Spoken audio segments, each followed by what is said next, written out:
오늘 우리에게 주신 하나님의 말씀 창세기 11장의 말씀입니다. 창세기 11장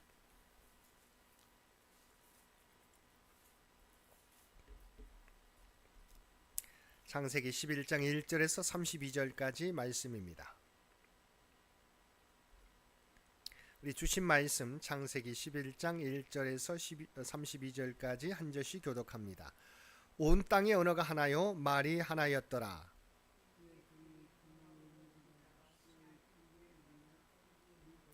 서로 말하되 자 벽돌을 만들어 견고히 굽자 하고 이에 벽돌로 돌을 대신하며 역청으로 진흙을 대신하고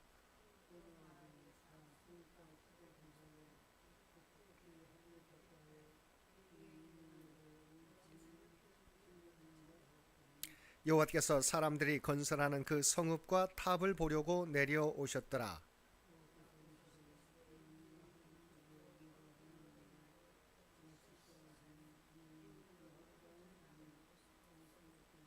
자 우리가 내려가서 거기서 그들의 언어를 혼잡하게 하여 그들이 서로 알아듣지 못하게 하자 하시고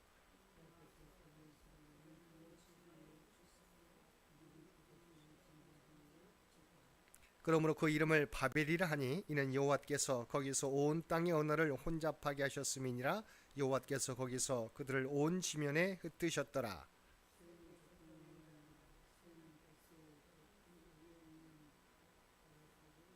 아르박삭을 낳은 후에 500년을 지내며 자녀를 낳았으며 셀라를 낳은 후에 403년을 지내며 자녀를 낳았으며 에벨을 낳은 후에 403년을 지내며 자녀를 낳았으며 벨렉을 낳은 후에 430년을 지내며 자녀를 낳았으며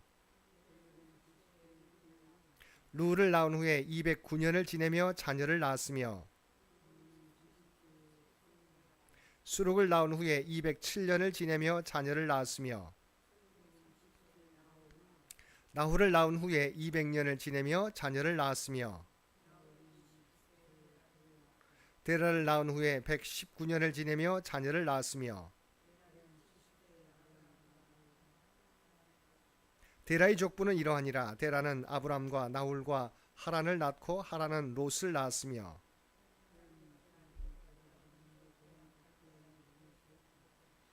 아브람과 나홀이 장가들었으니 아브람의 아내의 이름은 사레며 나홀의 아내의 이름은 밀가니 하란의 딸이요 하란은 밀가의 아버지이며 또 이스가의 아버지더라.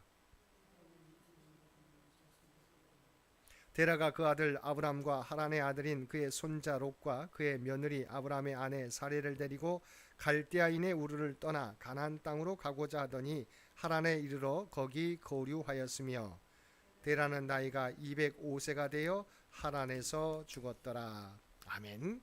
오늘도 말씀과 기도로 금요일 하루를 시작하는 모든 성도들 가운데 하나님의 놀라운 은혜가 언제나 함께하여 주시기를 주님의 이름으로 간절히 축원드립니다. 오늘 통독할 말씀은 창세기 11장에서 20장까지 말씀입니다. 그리고 오늘 살펴볼 말씀은 창세기 11장의 말씀입니다. 11장의 말씀은 바벨탑 사건에 관한 말씀으로 시작합니다. 타락한 인류에 대한 하나님의 심판인 대홍수 사건을 경험한 인간은 스스로 겸비하여 하나님께 순종하는 삶을 살아야 마땅했습니다. 그럼에도 불구하고 인류는 하나님이 주신 복으로 다시금 급속도로 번성하게 되고 점차 안정된 생활을 하게 되자 또다시 하나님을 거부하게 되었습니다. 즉 인류는 생육하고 번성하여 땅에 충만하라는 하나님의 명령과 달리 흩어짐을 면하고 자신들의 이름을 내기 위하여 바벨탑을 쌓기 시작한 것입니다. 결국 바벨탑의 건축은 하나님의 주권과 권위에 도전하고자 하는 그릇된 야망에서 비롯된 것으로 교만과 허영의 소산이었습니다. 이 하나님은 본래 하나이던 인류의 언어를 혼잡케 하심으로 바벨탑 건축을 중단시키시고 인류를 온 땅에 흩어지게 하셨는 바 본문은 죄로 오염된 인간의 부패상과 죄의 심각한 결과를 잘 보여주고 있습니다. 사절을 보면 사람들이 바벨탑을 쌓은 목적 두 가지가 나옵니다. 첫 번째는 자신들의 이름을 내는 것이었습니다. 성읍과 탑을 건설하여 그 탑 꼭대기를 하늘에 닿게 하여 우리 이름을 내고, 탑 꼭대기를 하늘에 닿게 하여 하나님의 이름 대신 자신들의 이름을 만방에 길이길이 내는 것, 이것이 바벨탑 건축을 시도한 인간들의 제일 되는 목적이었습니다.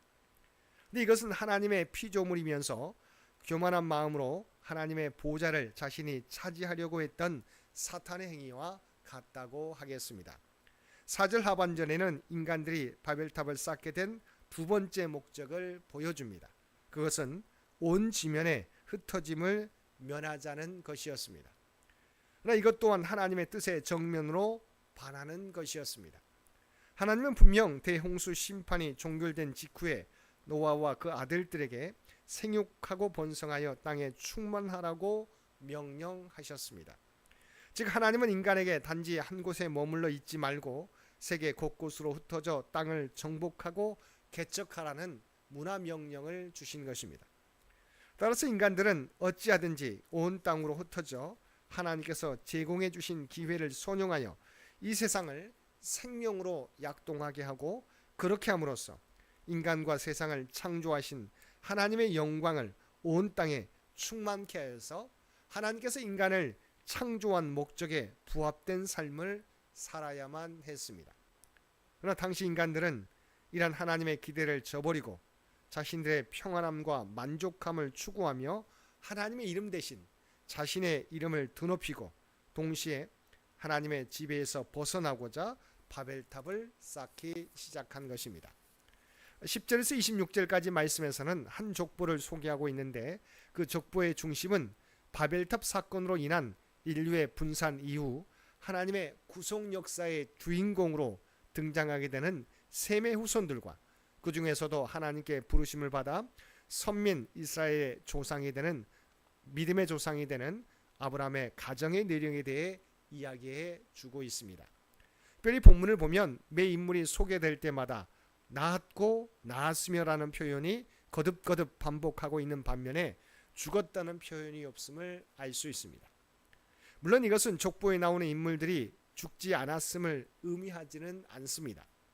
그럼에도 불구하고 여기에 죽었다는 표현이 없고 낳았다는 표현만 있는 것은 하나님의 구속 역사가 끊임없이 진행되어짐을 시사하는 것입니다.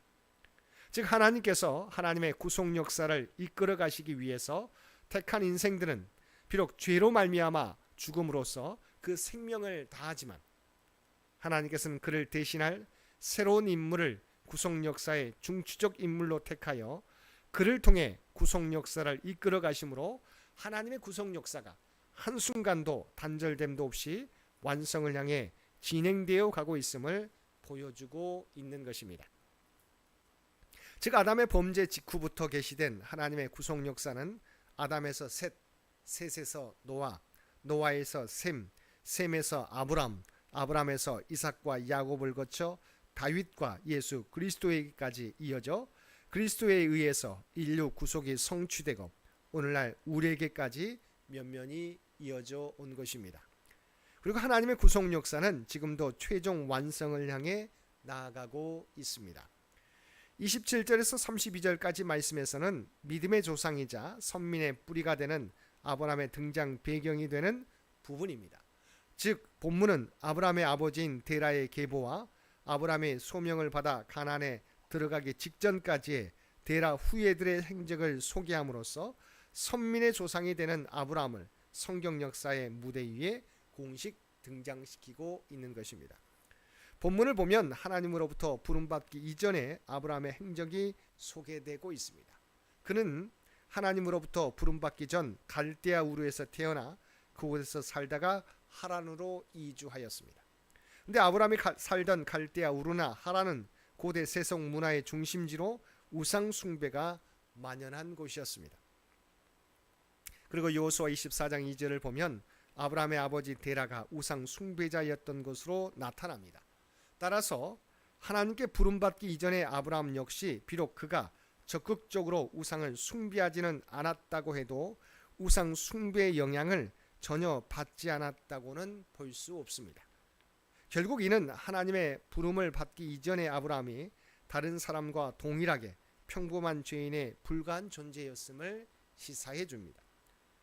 마지막 31절과 32절을 보면 아브라함의 아버지 데라는 아브라함 부부와 하란의 아들 곧 손자 롯과 함께 가나안으로 가기 위해 고향인 갈디아 우르를 떠나 가나안으로 향했습니다. 그러나 데라는 그가 본래 소망했던 가나안에 들어가지 못하고 하란에 이르러 거기서 머무르다가 죽었습니다. 그리고 가나안은 오직 아브라함 부부와 아브라함의 조카 롯만이 들어갔습니다. 여기서 우리는 데라가 가나안에 들어가지 못한 이유를 구체적으로 알지 못합니다. 다만 그는 연로함에서 오는 병약함으로 인해서나 아니면 가나안 여행길이 힘에 겨워 문명의 도시 하란에 안주해서일 것으로 추정됩니다. 사랑하는 성도 여러분, 하나님은 아브라함을 통해 하나님의 원대하신 인류 구원 계획을 이루시기 위해 그를 선택하시고 죄의 자리에서 불러내셨습니다. 마찬가지로 하나님은 우리를 통해 하나님의 뜻을 이루시고자 우리를 죄의 자리에서 불러내셨습니다. 따라서 우리는 아브라함이 그의 소명에 합당하게 행하여 하나님의 뜻을 이루어 드렸듯이 우리 또한 부르심에 합당하게 행하여 하나님의 뜻을 이루어 드림으로써 하나님을 기쁘시게 하는 자들이 되어야 할 것입니다. 우리에게 허락하신 2026년 한 해 동안 하나님의 부르신 은혜에 합당하게 살아감으로 하나님의 뜻과 영광을 이 세상 가운데 드러내며 살아가는 저와 여러분 모두가 되시기를 주님의 이름으로 간절히 축원드립니다. 함께 기도드리겠습니다. 사랑과 은혜가 충만하신 아버지 하나님, 우리에게 2026년 새해를 허락해 주심을 진심으로 감사드립니다.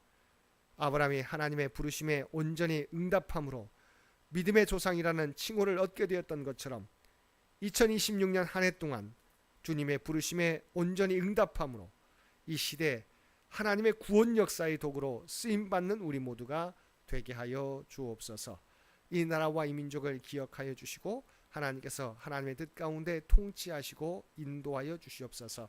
특별히 대한민국이 부강한 나라가 되어서 이 땅 위에 하나님의 구원 역사를 드러낼 수 있는 복된 나라가 될 수 있도록, 민족이 되도록 그래서 친히 함께하여 주옵소서.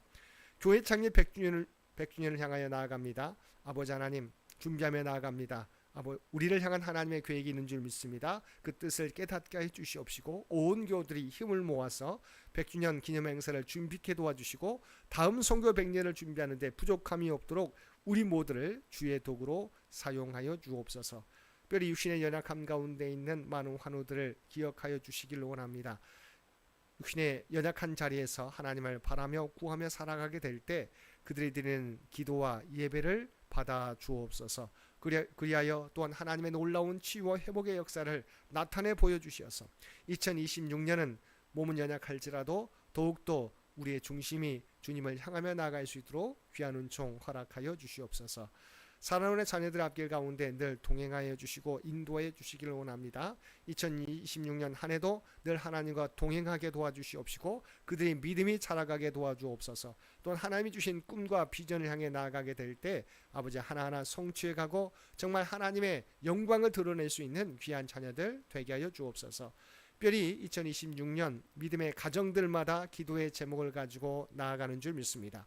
아버지 하나님, 올 한 해 동안도 날마다 주님과 동행하며 살게 되는 주의 백성들 모두 되게 하여 주시옵소서. 힘들 때마다 주님을 의지하며 하나님과 함께 동행함으로 말미암아 하나님의 놀라운 뜻을 이루며 살게 되는 우리 모두가 되게 하여 주시옵소서. 특별히 오늘도 우리에게 복된 하루를 허락해 주신 것 진심으로 감사드립니다. 우리가 구원받은 하나님의 백성이라고 하는 정체성을 날마다 잊어버리지 않게 하여 주시옵소서. 세상의 발을 딛고 살아가지만 늘 하나님의 구원받은 백성답게 구별된 삶을 통하여 하나님의 뜻과 영광을 드러내는 선한 영향력을 드러내며 살아가는 우리 모두가 되게 하여 주옵소서. 이 모든 간구 우리를 구원하여 주신 예수님의 이름으로 간절히 기도드리옵나이다. 아멘.